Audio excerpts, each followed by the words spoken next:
Hello students, welcome you all to educational YouTube channel Augmenting Concepts. As you all know, we have already done our 5 sessions on human skeletal system and we have already studied about the bones and its internal structures. Today we are going to conduct the session on 4 types of bone cells that are osteocytes, osteoclasts, osteoblasts, and osteoprogenitor cells. Fine. So, in this session, we are going to cover 2 of the 4 cells. जैसा कि आप सभी लोग जानते हैं कि हमने human skeletal system पे आज तक 5 सेशन कंप्लीट कर लिए हैं और ये आज हमारा 6वां सेशन है जिसमें हम लोग बोन सेल्स के बारे में पढ़ाई करेंगे। बोन सेल्स वो सेल्स होती हैं जो बोन्स के अंदर पाई जाती हैं, हड्डियों के अंदर पाई जाने वाली सेल्स को बोन सेल्स कहा जाता है। ये 4 तरह की होती हैं जिसके बारे में हम पढ़ेंगे। तो आज 4 में से 2 को ही हम कवर करेंगे और फिर आने वाले सेशन में बाकी के सेल्स कवर करेंगे। आज तक के 5 सेशंस में हमने बोन्स का नाम, उनके बारे में, उनकी पोजीशंस के बारे में और उनके इंटरनल स्ट्रक्चर्स के बारे में पढ़ा। तो आज जैसा कि हम देख रहे हैं स्क्रीन के ऊपर, ये पहला बोन सेल है जिसका नाम है ऑस्टियोसाइट। ऑस्टियोसाइट, ऑस्टियो का मतलब ही रिलेटेड विद द बोन्स होता है। अच्छा, ऑस्टियोसाइट इस सेल का नाम है। ये जो सेल है ऑस्टियोसाइट इस तरह की कुछ दिखती है। और osteocyte it is an oval shaped cell with dendrite और outgrowths on the outer surface. ये जो ऑस्टियोसाइट है ये ओवल शेप की होती है। ये देखिए गोल अंडाकार, ये देखिए अंडाकार शेप की ये सेल होती है और इसके सरफेस पे, बाहर के सरफेस पे ये आउटग्रोथ्स निकली हुई होती हैं, डेंड्राइट्स कहते हैं। जैसे ये जो हेयर नुमा, ये जो सीधे खड़े आकृतियाँ निकली हुई हैं चारों तरफ, इनको डेंड्राइट या इन आउटग्रोथ्स को डेंड्राइट कहा जाता है, जो सेल की बाहर की, सबसे बाहर की सरफेस पे उपस्थित होती है। Osteocytes are commonly found in mature bone tissues. जो हड्डियाँ पूरी तरीके से विकसित हो चुकी होती हैं या मैच्योर हो चुकी होती हैं, या इसको हम ऐसा भी कह सकते हैं कि जो हड्डी पूरी तरीके से बन चुकी होती है, तैयार हो गई होती है, उन हड्डियों में ऑस्टियोसाइट पाया ही जाता है, बहुत ही कॉमनली पाया जाता है। Their life span can be approximately equal to the organism itself. जो ऑस्टियोसाइट है वो प्राणी के साथ पूरे लाइफ उनके साथ रहती हैं। जो ऑस्टियोसाइट है वो प्राणी की जितनी लाइफ होती है, जितनी कि जैसे ह्यूमन बींग्स में जितने दिनों तक ये ऑस्टियोसाइट, कितने दिनों तक जीवित रहेंगे सेल्स, जितने दिनों तक ह्यूमन बींग खुद जीवित रहेगा। Then osteocytes are generated from osteoprogenitor cell. अब ऑस्टियोसाइट कौन बनाता है? ऑस्टियोप्रोजेनिटर सेल्स बनाता है, जो कि तीसरे तरह की सेल्स होती है। जैसे कि हमने आपको बताया कि 4 तरह की बोन सेल्स होती हैं, जिनमें से एक ऑस्टियोसाइट होता है, एक ऑस्टियोक्लास्ट होता है, एक ऑस्टियोब्लास्ट होता है और एक ऑस्टियोप्रोजेनिटर होता है। तो ये जो ऑस्टियोप्रोजेनिटर सेल्स होती हैं ये ऑस्टियोसाइट्स का निर्माण करती हैं। Humans have near about 42 billion osteocyte. एक ह्यूमन बीइंग के अंदर 42 बिलियन ऑस्टियोसाइट्स पाए जाते हैं। These bone cells are contained inside lacunae and caniculi। और ये जो ऑस्टियोसाइट है ये बोन्स के अंदर जो लेक्यूना और कैनिक्यूली होता है उसके अंदर पाई जाती है। आप हमारा पिछला सेशन अगर देखें तो हमने बहुत ही विस्तार से डिटेल में आपको बता रखा है कि लेक्यूना क्या होता है और कैनिक्यूली क्या होता है। जिसका डायग्राम भी बता रखा है और डायग्राम के साथ इसकी पोजीशन समझा के बता रखी है पूरे नोट्स के साथ कि लेक्यूना और कैनिक्यूली क्या होता है, तो उसी नेक्यूना और कैलिक्यूली के अंदर ये जो ऑस्टियोसाइट सेल है ये वाला ये प्रेजेंट रहता है। तो ये हो गया हमारा पहला बोन सेल जिसका नाम है osteocyte. Moving to the next cell which the name of the next cell is osteoclast। दूसरे तरह के सेल का नाम है osteoclasts। It is a type of cell which breaks down the bone tissue। Osteoclast एक ऐसा तरह का सेल होता है जो बोन टिश्यू को तोड़ने का काम करता है। और ये जो बोन टिश्यू को तोड़ने का काम है ये बहुत ही पॉजिटिव कॉज के लिए होता है, क्योंकि जब पुरानी बोन्स हैं घिसी हुई वो जब धीरे धीरे टूटने लग जाएंगी तो उसकी जगह नया बोन निर्माण होता है।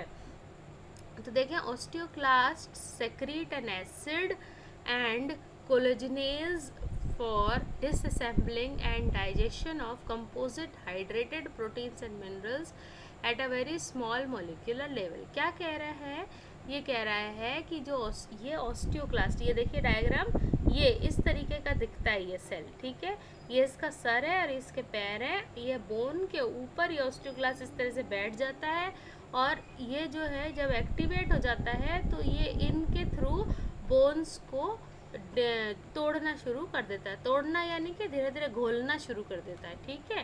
कैसे होता है वो, ऑस्टियोक्लास्ट जो होता है वो एक ऐसा एक एसिड जो है वो सेक्रीट करता है। ये जो सेल्स है ऑस्टियोक्लास्ट ये क्या करता है, एक एसिड सेक्रीट करता है जो है छोड़ता है एसिड, एंड अ कोलेजिनेज, एक कोलेजिनेज को भी छोड़ता है जो काय के लिए उत्तरदायी होती है, डिसअसेंबलिंग।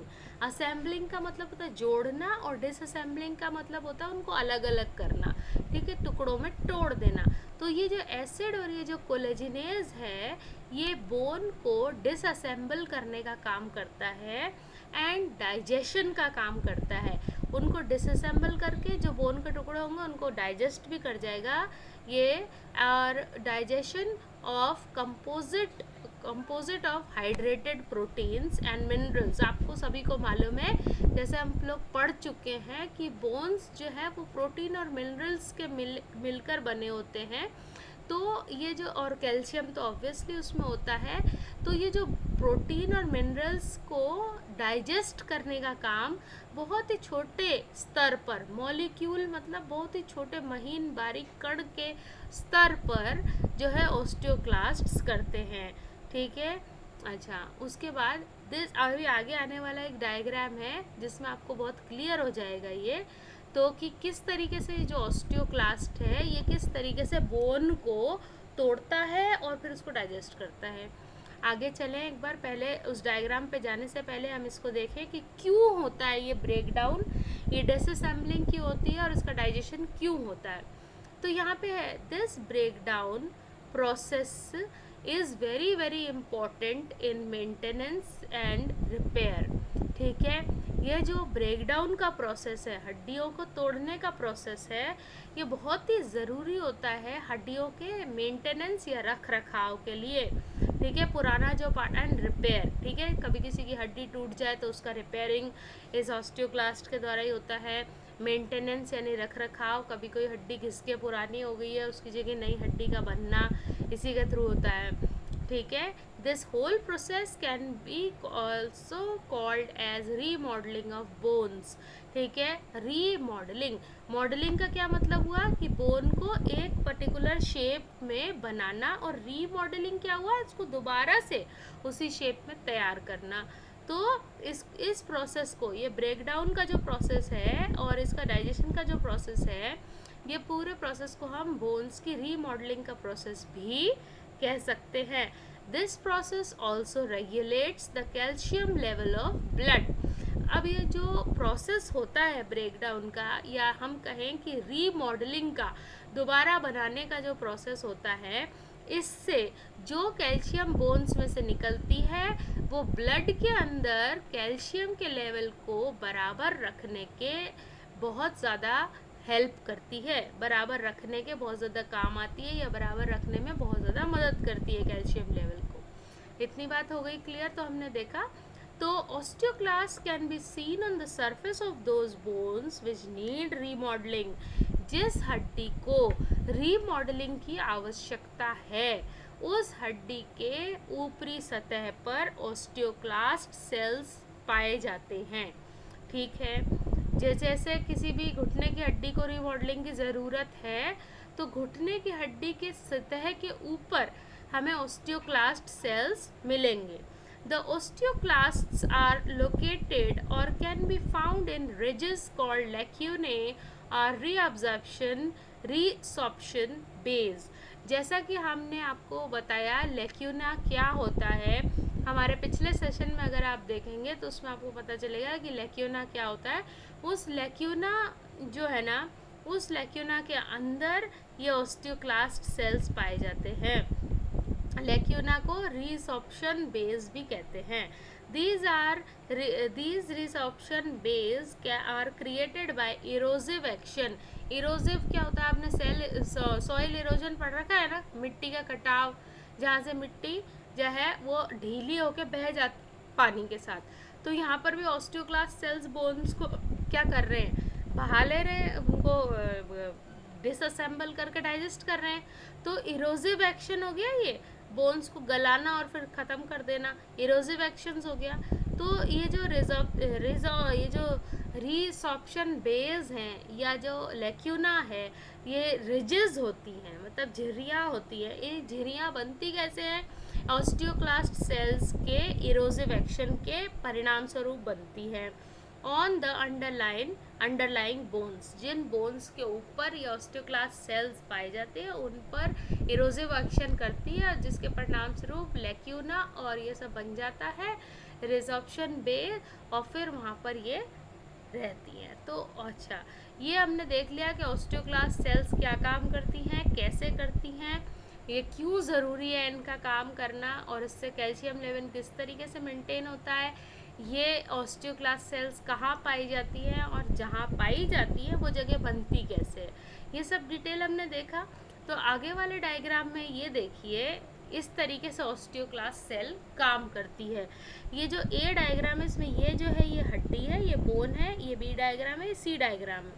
यहाँ आप देखें, ये जो ऑस्टियोक्लास्ट सेल है, यहाँ पर ये जो ऑस्टियोक्लास्ट है ये एक्टिवेट हो जाता है, और इस तरीके से देखें, ये बोन का जो चूरा है यहाँ पे जहाँ से नज़र आ रहा है, और यहाँ पर osteoclast cell activation and bone loss, ये सबसे ज़्यादा एक्टिवेटेड पोजीशन है ऑस्टियोक्लास्ट सेल की, जिसमें इसने बोन को कितना ज़्यादा क्या कर दिया है, ये घोल दिया है, डिसअसेंबल कर दिया है, टुकड़ों में तोड़ दिया है और डाइजेस्ट किया है। तो स्टूडेंट्स, आज हमने देखा कि बोन सेल में ऑस्टियोसाइट्स और ऑस्टियोक्लास्ट्स किस प्रकार से होते हैं और उनका काम क्या होता है। आगे आने वाले सेशंस में ऑस्टियोप्रोजेनिटर सेल और ऑस्टियोब्लास्ट सेल के बारे में हम पढ़ेंगे, और उसके आगे आने वाले सेशंस में बोन मैरो और स्टेम सेल्स क्या होते हैं, इनकी ह्यूमन बॉडी में क्या महत्ता होती है, या what is the importance significance of these stem cells और bone marrow cells in human body, उसके बारे में हम पढ़ेंगे। तो आज का सेशन आपको कैसा लगा, कमेंट बॉक्स में लिखें, कितना हेल्पफुल रहा वो बताएं मुझे, और if you have any question तो आप मुझे क्वेश्चन भी पूछ सकते हैं कमेंट बॉक्स में। Thank you very much.